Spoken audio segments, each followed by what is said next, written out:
जब 5 साल का इक़्तिदार खत्म हो गया तब शिवसेना फिरका परस्त पार्टी हो गई और दादा भूसे साहब जो आज हमारे कैबिनेट मिनिस्टर है, आज वो बुरे लगने लगे। अब जाहिर बात है कि जिस वक्त उनको अपना इख्तिलाफ बताना था उस वक्त नहीं बताए। 5 साल इक़्तिदार का मज़ा ले लिया और मज़ा ले लेने के बाद जो है जब टाइम पीरियड ख़त्म हो गया तब उनकी मुखालफत शुरू कर दी। शेख आसिफ साहब जो है कारपोरेशन में मेयर थे, आज लोग हमसे बोलते हैं कि ये नल पट्टी मालेगांव में नासिक से ज़्यादा है, मालेगांव में अहमदनगर से ज़्यादा है, मालेगांव में नल पट्टी जो है औरंगाबाद से ज़्यादा है, धुलिया से ज़्यादा है। क्यों ज़्यादा है आपको पता है? शेख आसिफ साहब मेयर बने थे और जब वो मेयर बने तो मेयर बनने के बाद उन्होंने पानी पट्टी के लिए जनरल बोर्ड में ऐसे इस बात को मंजूरी दी कि हर साल के पानी पट्टी बढ़ेगी। कितने %? 5%। अब जाहिर बात है हर साल 5% नल पट्टी बढ़ती जा रही है और बढ़ते बढ़ते आज नल पट्टी इतनी हो गई कि दूसरे बड़े शहरों में इतनी नल पट्टी नहीं है जितनी नल पट्टी हमको देनी पड़ रही है। और आपको पता है रोज़ाना हमको पानी नहीं मिलता, हमको पानी एक दिन नाले से मिलता है और जब पानी कम पड़ता है तो 2 दिन नाले से पानी मिलता है और नल पट्टी हर दिन पानी मिले उस हिसाब से वसूल की जाती है। अभी जो है शेख रशीद साहब ने प्रेस कॉन्फ्रेंस से ली और प्रेस कॉन्फ्रेंस से लेकर के उन्होंने घर पट्टी की बात की। मैं आपको बताऊं ये घर पट्टी का विषय उन्होंने खुद ही मेयर की सिफारिश से जनरल बोर्ड में रखा था और उसको मंजूरी दी और केर पट्टी के लिए घर पट्टी के लिए सर्वे कराने वाली जो टीम मालेगांव में आई है ये इनकी लाई हुई है। और आपको ये भी बता दूं कि जिन्होंने अपने घर का सर्वे करा लिया उनकी घर पट्टी 2 पट 3 पट 5 पट तक आई। हमने इसकी मुखालफत की कि जो सर्वे करने के लिए आए उनको सर्वे मत करने दो, वरना आपकी घर पट्टी इतनी बढ़ करके आएगी कि आपकी आंख खुल जाएगी। आज शेख रशीद साहब घर पट्टी बढ़े उसका विषय वो जनरल बोर्ड में लाने वाले मेयर की सिफारिश से आया और उनके रहते हुए इसे मंजूरी मिली, आज मुखालफत कर रहे हैं।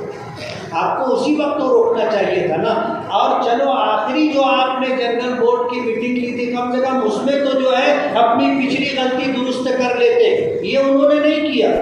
आज लोगों को मालेगांव के लोगों को बेवकूफ़ समझ रहे हैं और मालेगांव के लोगों को ऐसा समझ रहे हैं कि इनको कुछ समझता नहीं है। हमने सियासत में आ करके इस्लाह सियासत के साथ लोगों को ये समझने का मौका दिया कि अंदर बैठे रात के अंधेरे में बंद कमरे में एंटी चेम्बर में होता क्या है, हमने लोगों में उजागर कर दिया।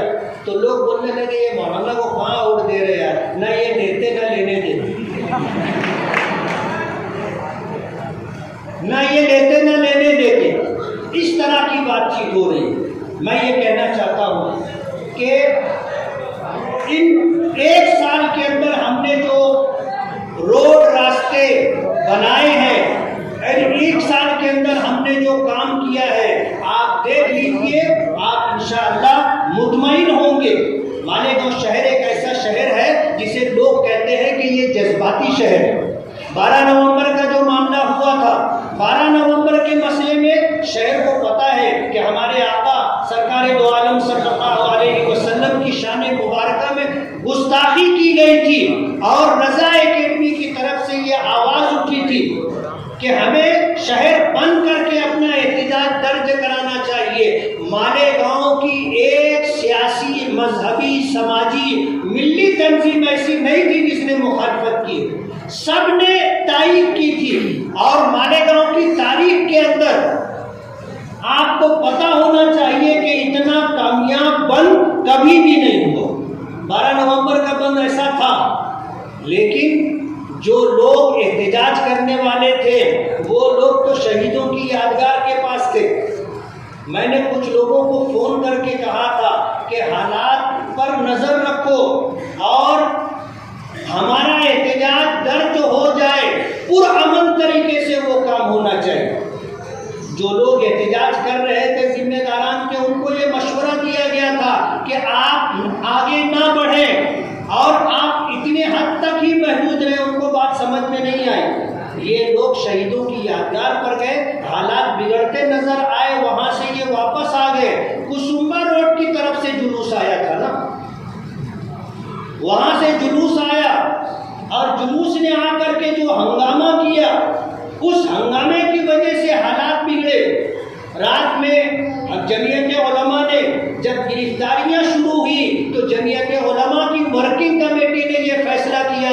कि हिंदुस्तान भर में मजलूमों का और बेगुनाह लोगों का मुकदमा जमीयत उलमा लड़ती है, तो मालेगांव में भी जमीयत उलमा मुकदमा लड़ेगी। हमारे ये अब्दुल मालिक बकरा ये अपना वक्त फारिग करके नासिक सेंट्रल जेल गए और जो गिरफ्तार शुदा लोग हैं उनसे वकालतनामे पर दस्तखत ली और आने के बाद ये मामला सियासत की नज़र हो गया। जमीयत के दफ्तर पर बाकायदा प्लानिंग के साथ लोगों को भेजा गया, जिन्होंने आकर जमीयत के दफ्तर में हंगामा किया, सख्त सुस्त कहा, गालियां दी और वकालतनामे वापस ले गए। आवाज आती है कि 18 लोगों का मुकदमा मैं लड़ूंगा, बाकी लोगों का मुकदमा जिसको लड़ना है वो लड़े। कुछ लोगों ने दूसरे लोगों का मुकदमा लड़ा। बहुत सारे लोग ऐसे थे जिन्होंने अपना मुकदमा खुद लड़ा। जमीयत उलमा बगैर किसी तफरीक के, बगैर किसी मसलकी मामले को सामने रखते हुए तमाम लोगों के जो है मुकदमात लड़ने की बात की थी। आज मेरे मुताबिक कहा जाता है कि नाकारा है, निकम्मे है। इन्होंने क्या किया, अमन कमेटी की मीटिंग 13 नवंबर को थी। कैबिनेट मिनिस्टर दादा भूसे बैठे हुए थे, नासिक जिले के आईजी बैठे हुए थे, सीनियर एसपी थे, एडिशनल एसपी थे, तमाम पीआई थे हमारे शहर के। मैंने उस मौके पर ये बात कही थी कि आपको हमारे जज्बात समझना चाहिए। हमारे जज्बात ये हैं कि अगर हमारे आका की शान में गुस्ताखी की जाएगी, ये चीज़ हमारे लिए नाकाबिले बर्दाश्त है। मैंने 2 वाक़यात जिक्र किए थे। अंग्रेज़ों का ज़माना था और उस ज़माने में सरकार हज़रत आयशा सिद्दीक़ा रज़ियल्लाहु ताला अन्हा पर तोहमत लगाई जा रही थी और उनकी इहानत की जा रही थी और इस तरह के मामलात थे। एक शख्स ने तोहमत लगाने वाले को कत्ल कर दिया। अंग्रेज़ की अदालत में मुकदमा गया तो अंग्रेज जज ने कहा, अगर तुम ये कह दो कि मैं उस वक्त तो होश में नहीं था, जोश और जज्बात से मगलूब था, तो तुम्हारे बारे में कोई रियायत की जा सकती है। उस नौजवान ने ये बात कही थी कि मेरा ये कहना है कि मेरी सारी जिंदगी बेहोशी और गफलत में गुजरी है, यही एक काम मैंने होश की हालत में किया। दादा भूसे साहब जो किसी से बात कर रहे हैं तो मैंने कहा कि दादा आप मेरी बात सुन लो। ये हमारे मजहबी जज्बात है कि अगर किसी ने हमारे आका की शान में गुस्ताखी की तो हम ऐसा मानते हैं कि उसको जीने का हक नहीं। हम कानून हाथ में लेना अच्छा नहीं समझते। हम हिंदुस्तानी शहरी है, कानून के दायरे में रह करके चलते हैं, लेकिन हमारे ये मजहबी जज्बात है। हमने किसी दूसरे मजहब के लोगों की कभी बुराई नहीं की। हम तमाम नबियों पर ईमान रखते हैं, चाहे वो यहूदियों के हों चाहे ईसाइयों के हों। हमने कभी राम के बारे में, हमने कभी सीता के बारे में, हमने कभी द्रौपदी के बारे में कुछ नहीं कहा। हमें हमारी शरीयत और हमारे धर्म ने मना किया है कि दूसरे धर्म के लोगों को बुरा भला मत कहो। हम भी तारीख पढ़ते हैं, हमें भी पता है कि क्या है, लेकिन हमने कभी मजहबी शख्सियत के बारे में कोई बात नहीं की। हिंदुस्तान में ऐसा कानून बनना चाहिए कि तमाम मजहबी शख्सियत का एहतराम। 12 नवंबर में हमने तारीख दी थी और उस तारीख के साथ हम आगे बढ़ रहे थे और पुलिस डिपार्टमेंट की मौजूदगी में मैंने ये बात कही थी कि ये हमारे मजहबी जज्बात है, लेकिन हम कानून हाथ में लेना नहीं चाहते। आज हैरत की बात यह है कि जो लोग 12 नवंबर में हालात के बिगाड़ने के जिम्मेदार थे, आज वो लोग क्रेडिट ले रहे हैं। मैं उनको बताना चाहता हूँ कि मालेगांव के अवाम का हाफजा कमज़ोर नहीं है। वक्त आएगा आपको बताएंगे, वक्त आएगा आपको बताएंगे कि 12 नवंबर के ये महरूसीन इतने दिनों तक क्यों जेल में रहे।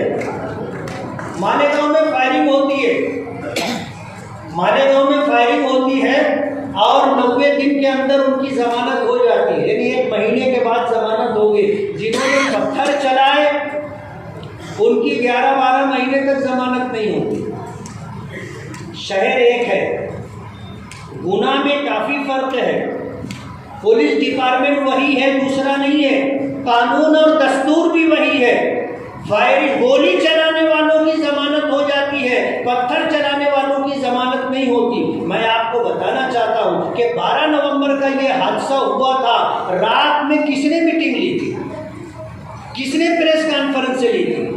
और किसने ये कहा था कि मालेगांव के बाहर से लोगों ने आ करके मालेगांव के अंदर ये सब कुछ किया, सीसीटीवी कैमरा चेक करना चाहिए।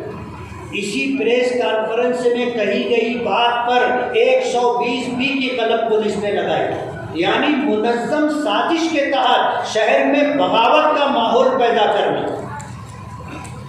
आज हमको लोग इल्ज़ाम देते कि इनके ये कहने की वजह से कि पत्थर लाया गया था उसकी वजह से ऐसा हुआ। अरे ये पत्थर लाया गया था, ये बात मैं अकेला कहने वाला नहीं हूँ, इस बात को कहने वाले तो बहुत लोग हैं, लेकिन 120 बी वाली कलम की बात कोई नहीं करता। कुसुम्बा रोड की तरफ से जो मजमा आया था, जिन्होंने आकर हंगामा किया था, जिनकी वजह से ये लोग कुछ लोग गिरफ्तार हुए बेगुनाह और जेलों की सलाखों के पीछे रहे, उनके लिए कोई बात करने वाला नहीं।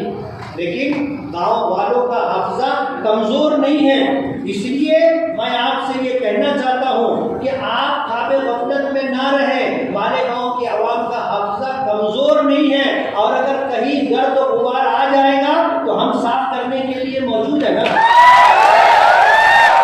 हम बताएंगे कि ये भटकिया हादसा हुआ क्यों था, हम बताएंगे लोगों को। इसलिए 12 नवंबर के मामले को लेकर के हमें किस तरह टारगेट किया जा रहा है, मैं आपको बता दूं, मैंने उसी मजलिस में ये बात पुलिस डिपार्टमेंट के लोगों को कही थी। उन्होंने तकरीबन 1000-1500 लोगों पर केस बनाए थे, और ये 50-55 लोगों तक ये फिगर पहुंचा, और रहमान पहलवान के घर रात में घुस करके कॉम्बिंग ऑपरेशन करके उनको ले जाया गया। हमको कहना पड़ा आज के बाद रात में किसी के घर कॉम्बिंग ऑपरेशन नहीं होगा, आप इसके बाद आप किसी को गिरफ्तार नहीं करोगे। लोग कहते हैं मुफ्ती साहब ने क्या किया, ये फिगर पता नहीं कहाँ जाता। 1500 लोगों पर केस बनाया गया था। हमने बात की रात के 3:30 बजे, और नासिक जा करके आईजी और सीनियर एसपी से किन लोगों ने बात की कि इनका नाम भी डालो, इनका नाम भी डालो, इनका नाम भी डालो। आपको देखना समझना पड़ेगा। लोगों ने जाकर रात में खुफिया मीटिंग करके लोगों का नाम डलवाया। ये जो हरकत 12 नवंबर के ताल्लुक से की गई है, आपको इसे समझना चाहिए। और जिस वक्त ये सारा काम करने का मौका था, जो लोग आज क्रेडिट लेने की बात करते हैं, ये सब अंडरग्राउंड थे, शहर छोड़ करके आए हुए थे। लोगों ने उनको समझाया, लोगों ने बताया कि आप अगर भागे रहोगे तो लोग कहने लग गए थे कि हमको इस्तेमाल किया, अंदर करवा दिया और भाग गए। सियासी तौर पर बहुत बड़ा नुकसान होगा तो उनको वापस आना पड़ा, वरना तो लोग शहर से गायब थे। और कुछ लोगों का मुकदमा लड़ करके क्रेडिट लेने की बात कर रहे हैं। इसलिए इस ताल्लुक से भी सोचने की बात है। कल आगरा रोड पर हमने धरना आंदोलन किया था। लोग कहते हैं इनको काम करने का ढंग नहीं है, हम पर ये इल्ज़ाम है कि हमको काम करने का ढंग नहीं है। और यकीन मानो एहतजाज करना हमारे प्रोग्राम में नहीं था। हम तो कमिश्नर से 2 मुद्दों पर बात करने के लिए गए थे।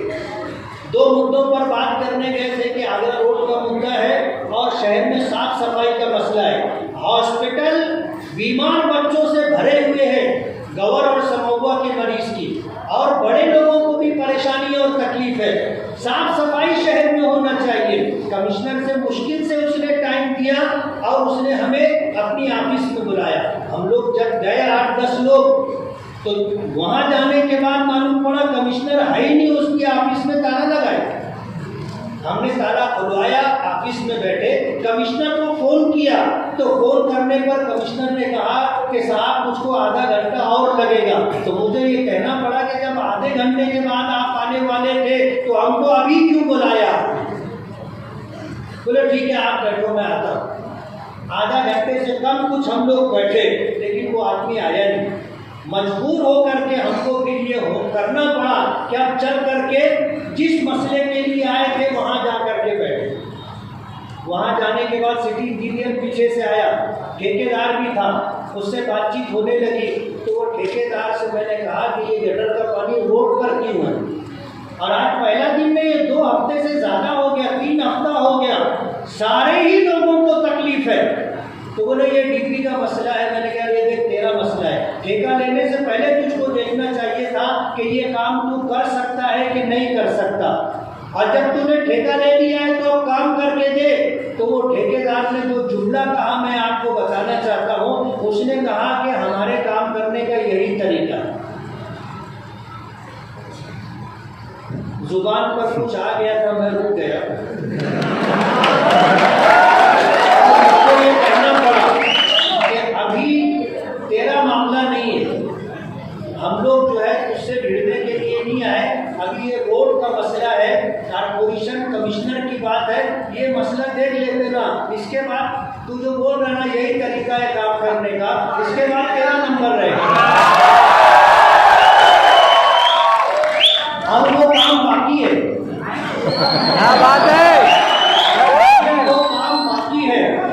ठेकेदार ने जो ये कहा था कि हमारे काम करने का यही तरीका है, तो उसको बताना पड़ेगा कि ये काम किस तरीके से होता है। हम बैठे वहां जाकर के, लोग कहने लगे कमिश्नर नहीं आएगा, ये नहीं आएगा, वो नहीं आएगा। अरे मैंने कहा कि अगर हम लोग हिम्मत करके मुस्तकिल मिजाजी से बैठेंगे ना तो सब आएंगे, सब आए। और मालेगांव की तारीख के अंदर इस तरह का एहतजाज कि जब तक काम शुरू नहीं होगा और रास्ता चलने के काबिल नहीं होगा, हम यहाँ से उठकर नहीं जाएंगे। इसके लिए हमें 2 दिन बैठना पड़े, काम हमने करवाया उसके बाद जगह छोड़ी, नहीं तो हम जगह छोड़ने वाले नहीं थे। किसी ने ऐसा एहतजाज किया हो तो बताना। और मैं आपको ये बताना चाहता हूँ कि ऐसा काम करने का हमको ढंग है। और आज की इस मजलिस में कहना चाहता हूँ कि मुझे ऐसे लोग चाहिए कि ये जितने बलवान, भ्रष्टाचारी, लूट मार करने वाले लोग हैं, उनके खिलाफ एहतजाज करने के लिए मुझे आपका साथ चाहिए।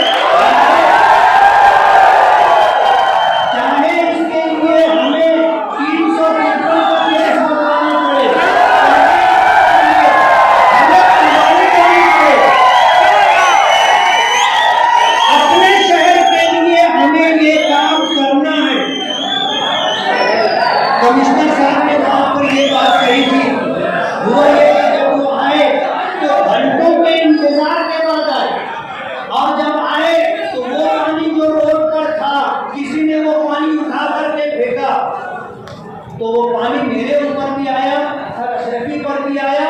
अतर अशरफी मेरे सामने आ गए मुझको मेरे बचाव के लिए, तो उनके ऊपर ज्यादा आया।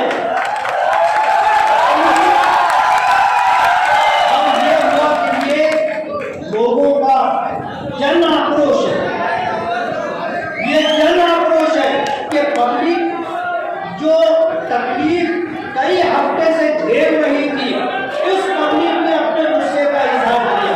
बैठ जाओ यार, कुछ बैठ जाओ। पुलिस डिपार्टमेंट ने उनकी अर्जी ले ली, किसी ने उनको रास्ता बताया कि वो जो है फिर कोर्ट चले गए, वहां से हमारे खिलाफ FIR रजिस्टर कराने की कोशिश कर रहे हैं। कान खोल करके सुन लेना, हम इन जैसे FIR रजिस्टर कराने से डरते नहीं हैं, और कांच के और शीशे के महल में बैठ करके जो ऑफिसरान ये हरकत कर रहे हैं उनको घर भेजाने की भी हमारे अंदर ताकत है। कान खोल करके सुन ले, हमें पता है कि कौन कितनी भ्रष्टाचारी करता है और कितने परसेंट, कितने टके कमीशन लेता है, हमें पता है। आपको सबक लेना चाहिए। सिटी पुलिस स्टेशन के PI साहब चले गए ना, सिटी पुलिस स्टेशन के PI साहब चले गए, आपको भी जाते देर नहीं लगेगी, सिर्फ थोड़ा सा हिसाब किताब बैठाना पड़ेगा बस। कारपोरेशन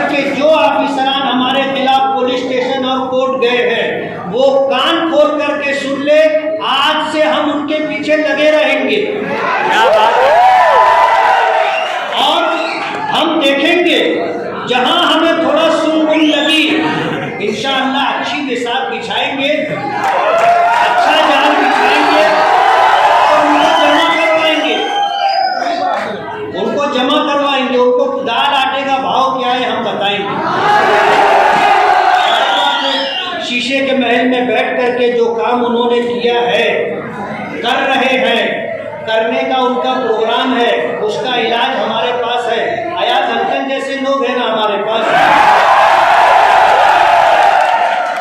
हमारे पास उसका इलाज और हम करेंगे इंशाअल्लाह। अभी 353 लगाने की बात कर रहे हैं। मैं कमिश्नर साहब का शुक्रगुजार हूँ और मैं चाहता था कि हमारे ऊपर केस बने। सियासत में ये जरूरी है, सियासत में ये जरूरी है। अगर हाथ पांव समेट करके डर करके रहेंगे तो लोग हमको पता नहीं कब लपेट के किनारे कर देंगे। इसलिए केस उससे हम डरते नहीं है, बस आपका साथ चाहिए। गांव के सामने राव की चलती नहीं है, गांव के सामने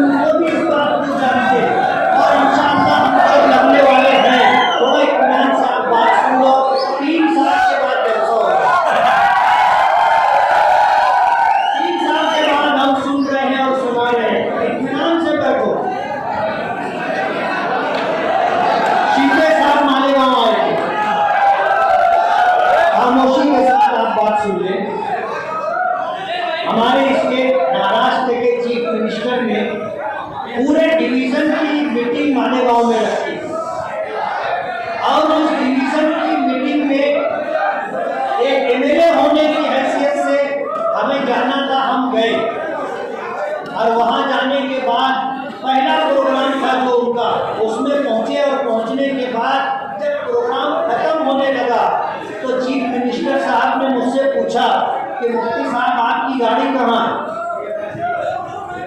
इसलिए कि चीफ मिनिस्टर की गाड़ियों का जो काफिला होता है उसमें किसी की गाड़ी शामिल नहीं हो सकती।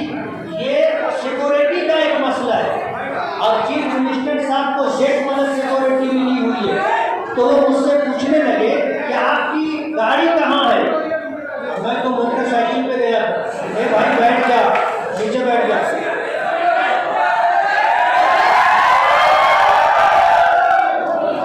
शिंदे साहब ने, हमारे चीफ मिनिस्टर ने पूछा कि मुफ्ती साहब आपकी गाड़ी कहाँ है? तो मैंने कोई जवाब दिया नहीं, इसलिए कि मैं 4 व्हीलर पे नहीं 2 व्हीलर पे गया। तो हमारे कैबिनेट मिनिस्टर दादा भूसे साहब ने हंस करके कहा कि हमारे मुफ्ती साहब 2 व्हीलर पर घूमते। उनको यकीन नहीं आया शिंदे साहब को, वो मुझसे पूछने लगे कि मोटरसाइकिल पे आए? मैंने कहा हाँ साहब। तो उन्होंने कहा कि मेरे साथ गाड़ी लेके,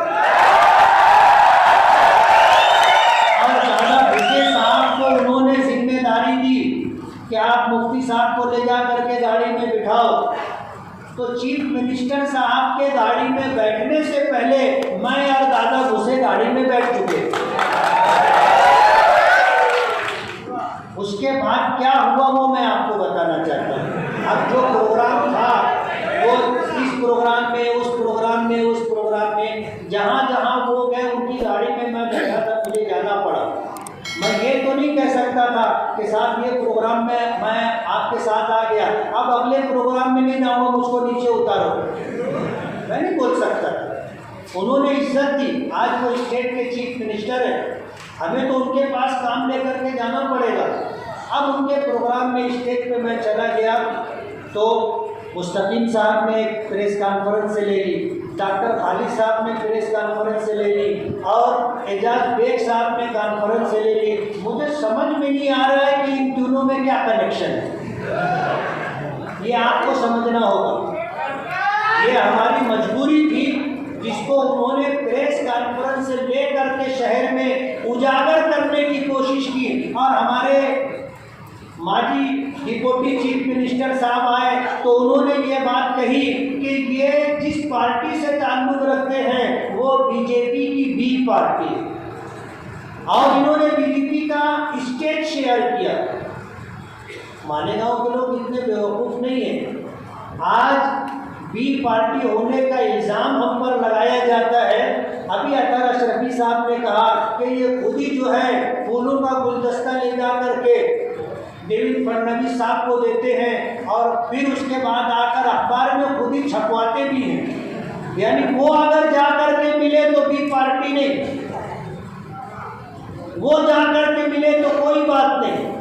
आज हम एक एमएलए होने की हैसियत से अगर गए तो हम पर इल्ज़ाम लगता है।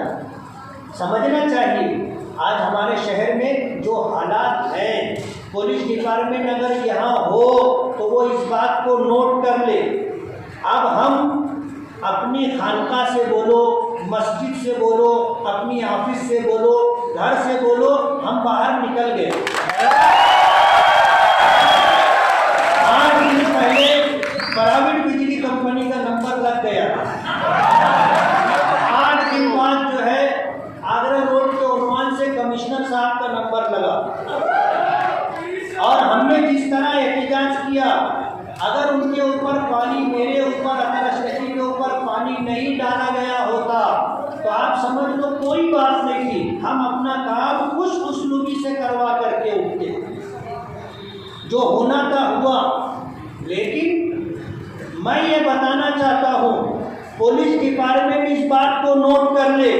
मालेगांव में गांजा बेचने वाले, कुत्ता गोली बेचने वाले, जुआ और सट्टे का कारोबार करने वाले, गुटखे का कारोबार करने वाले पुलिस डिपार्टमेंट की सरपरस्ती में कर रहे हैं। पुलिस डिपार्टमेंट की सरपरस्ती में कर रहे हैं। अब हमारे शहर में ये बात चलेगी नहीं। आप इसको नोट कर लो। अगर आपने उनके खिलाफ कार्रवाई नहीं की तो हम अपने नौजवानों को ले जाकर के कार्रवाई करेंगे। गांजा बेचने वाले, गुटखा बेचने वाले, सट्टा खिलाने वाले और कटर मार करके लोगों का मोबाइल छीनने वाले, मोटरसाइकिल चुराने वाले और शहर के अंदर दादागिरी करने वाले लोगों की नकेल पुलिस को, डिपार्टमेंट को लगानी पड़ेगी। और अगर नहीं लगाएंगे तो हमारी मजबूरी होगी। हमारे साथ ऐसे जियाले लोग हैं कि अगर हमें मालूम पड़ेगा कि गुटखी की गाड़ी आई है तो हम खुद ही जा करके घेर के खड़े हो जाएंगे। और हम ये कर सकते हैं, हम ये कर सकते हैं और करेंगे इंशाअल्लाह। पुलिस डिपार्टमेंट इस बात को नोट कर ले। आज के बाद शहर में ये जो समाजी बुराइयां हैं, इसका सद्देबाब पुलिस को करना होगा। और अगर पुलिस नहीं करेगी तो मजबूरन हमें जाकर के वहाँ, कानून तो हम हाथ में नहीं ले सकते, लेकिन जो ट्रक होगा गुटखे से भरा हुआ, जो ट्रक होगा गांजे से भरा हुआ, उसको हम घेर करके खड़े रहेंगे। और डिपार्टमेंट को ये बात कुछ नोट कर लेना चाहिए कि हमारा भी ताल्लुक ऊपर है। आईजी साहब से बोलो, डीजी साहब से बोलो, हमारा भी ताल्लुक है। सीपी साहब से बोलो, एसीपी साहब से बोलो, हमारा ताल्लुक है। और अल्हम्दुलिल्लाह दिल्ली का ताल्लुक है, एजेंसियों में काम करने वाले लोगों का भी ताल्लुक है।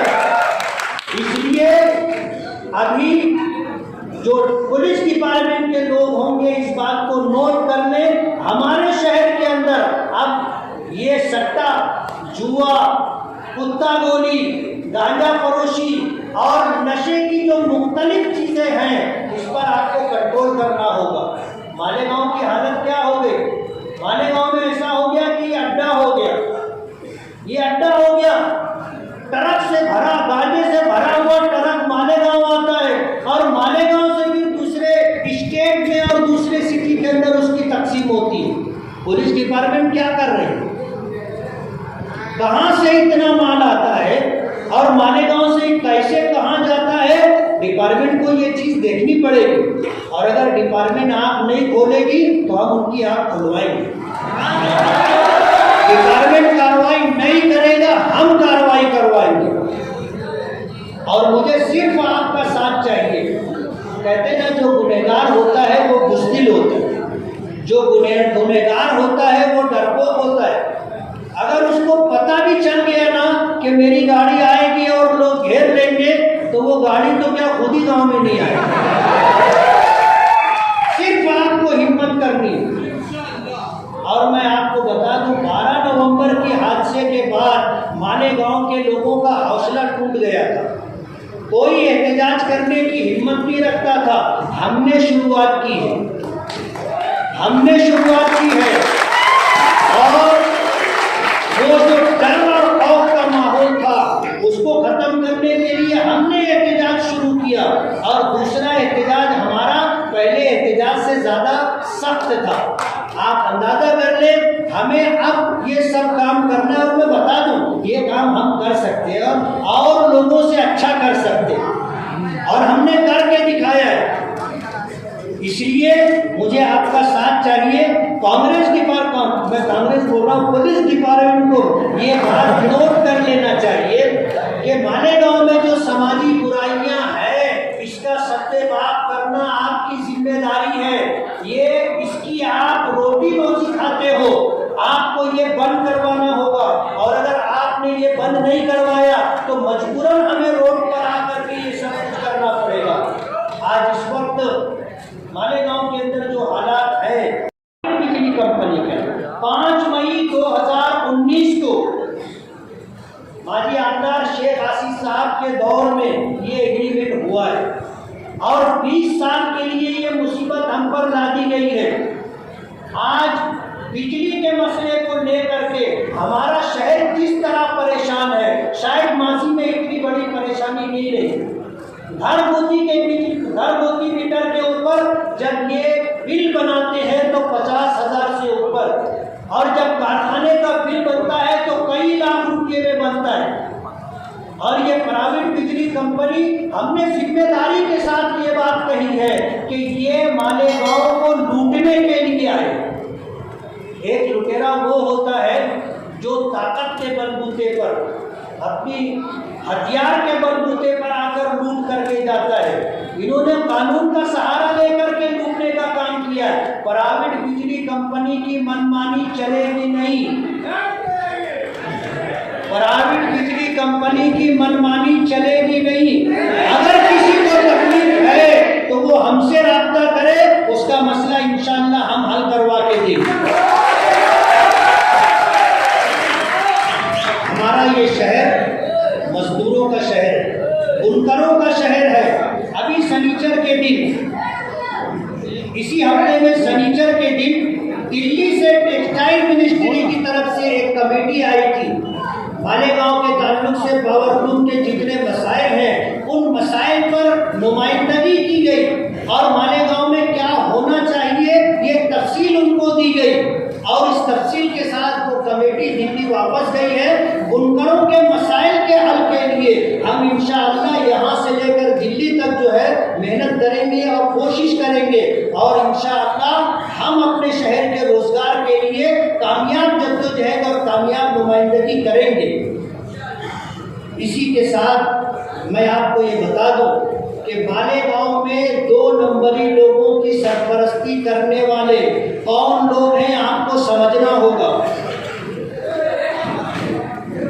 मालेगांव में समाजी बुराइयों को चलाने के लिए और उनकी सरपरस्ती करने के लिए जो लोग हैं, उनको आपको पहचानना पड़ेगा।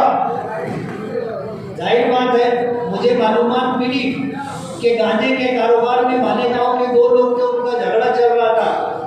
तो उनको बैठा करके सुलह कराने वाले लोगों ने सुलह ये कराई कि आगरा रोड के इस तरफ तू कारोबार संभाल और आगरा रोड के इस तरफ तू कारोबार संभाल।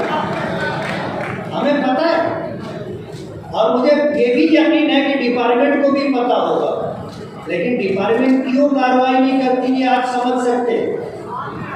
आज जो लोग बीवी में, मिनिस्ट्री में लोग हैं, खुफिया एजेंसी में है, हमें तो बताने वालों ने यहाँ तक बताया कि के जुए सट्टे के कारोबार में ये पार्टनर है। अब जाहिर बात है सैयद है कोतवाल फिर डर खाएगा, उनके यहाँ रेट नहीं पड़ती, और रेट पड़ती भी है तो कामयाब रेट नहीं पड़ती। जब रेट करने के लिए जाने वाले जो लोग होते हैं वही फोन करके बोलते आ रहे हैं हम लोग हैं। जाहिर बात है पहले से वही लोग फोन करके बता देंगे तो कहाँ कुछ होगा। इस तरह की जो हरकतें मालेगांव में हो रही है, पुलिस डिपार्टमेंट इस बात को नोट कर ले कि अभी शहर के अंदर चलेगा नहीं। हमने अपने शहर के अंदर बहुत सारे रोड रास्ते बनाए, बहुत सारे रोड रास्ते बनाए हैं, और हमें आपको ये बताता चलो कि जो भी हमारे 15-20 रोड बने हैं उसके अलावा शहर में जितने बड़े रास्ते हैं उसके लिए तकरीबन 70 करोड़ रुपए की हमने डिमांड की है, और 50 करोड़ रुपये जो मंजूर हो चुका है, जीआर आना बाकी है, उसमें से 10 करोड़ रुपए का जीआर कारपोरेशन में आ गया, 8 करोड़ रुपया उसमें अभी सिलसिले काम सुधारा गया, इंशाअल्लाह वो काम होगा। मैं आपको ये बताना चाहता हूँ कि इन बकिया 2 सालों के अंदर, बल्कि आपको ये समझ लेना चाहिए कि 3 साल, अभी 2022-23 का जो बजट है वो हमारा बजट महफूज है, उसमें हमने जो काम डाले हैं वो काम इंशाअल्लाह अब शुरू होंगे। उसके बाद 2 साल के बजट हमारे पास और हैं, और इंशाअल्लाह इस शहर का नाम नक्शा बदलने की हम कोशिश करेंगे। हम ये दावा तो नहीं करते कि मालेगांव को सिंघाई बना देंगे। किसी ने किया था, याद है आपको? किसको याद है? हाथ उठाना। बहुत कम लोगों को मालूम है। कारपोरेशन इलेक्शन में मालेगांव की आवाम को ये बताया गया था कि आप हमें इख्तियार दो, हम मालेगांव को सिंघाई बनाएंगे। ये तो बिल्कुल बन गया।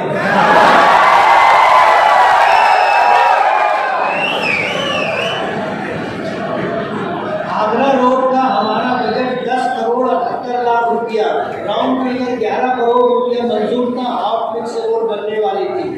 आगरा रोड के नाम पर इन्होंने कितना कमाया और खाया आपको पता है? हम बना रहे थे, हमको नहीं बनाने दिया गया। आरसीसी रोड बनाएंगे और 50 करोड़ रुपए से ज्यादा डालने का प्रोग्राम बना, रोड और गटर के नाले के नाम पर। एक फेज बना, दूसरा फेज बन रहा है, नाले का काम चालू है, 3 साल का अरसा हो चुका है, एक रोड बना नहीं है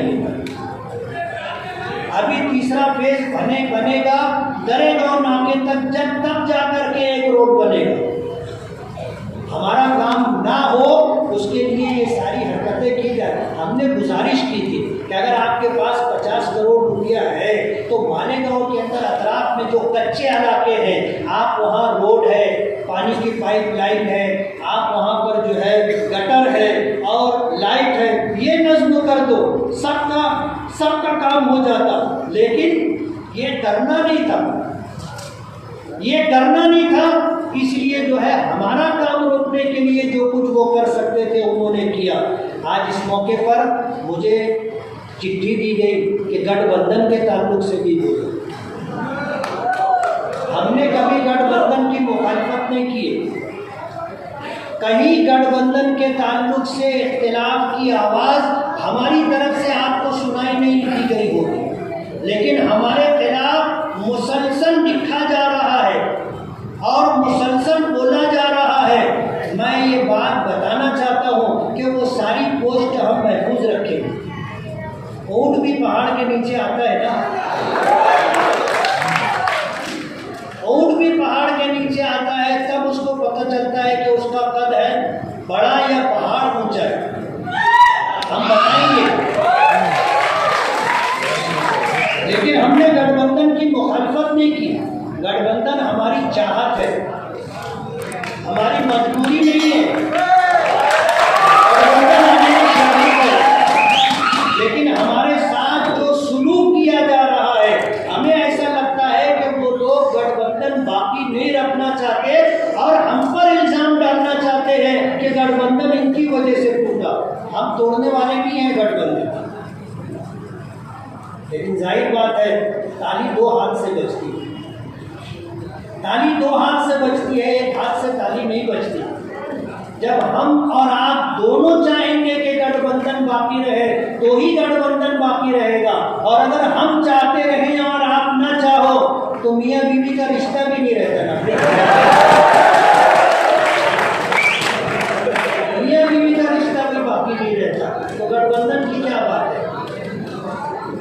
हमने ये प्रोग्राम बनाया है कि गठबंधन रख करके हम इस शहर को उन लोगों से बात करना चाहते हैं जो इस शहर को 40 साल से लूट रहे हैं। समझ रहे हो? जो लोग 40 साल से लूट रहे हैं इस शहर को, हम अपने शहर को उनसे पार करना चाहते हैं, इसलिए हम गठबंधन बाकी रखना चाहते हैं। और अगर आपकी तरफ से गठबंधन की खिलाफ वर्जी हो रही है तो इसका मतलब ये है कि आप ये बात नहीं चाहते। आपको सबको ये बात समझ लेनी चाहिए। आज इस मौके पर हमारे शहर के अंदर जिस तरह की सूरत हाल है उसके पेश नज़र हमें बहुत कुछ करने की ज़रूरत है। ये हमारा शहर है, हमारा घर है, इसको साफ सुथरा रखना हमारी जिम्मेदारी है, इसको बनाना संवारना हमारी जिम्मेदारी है।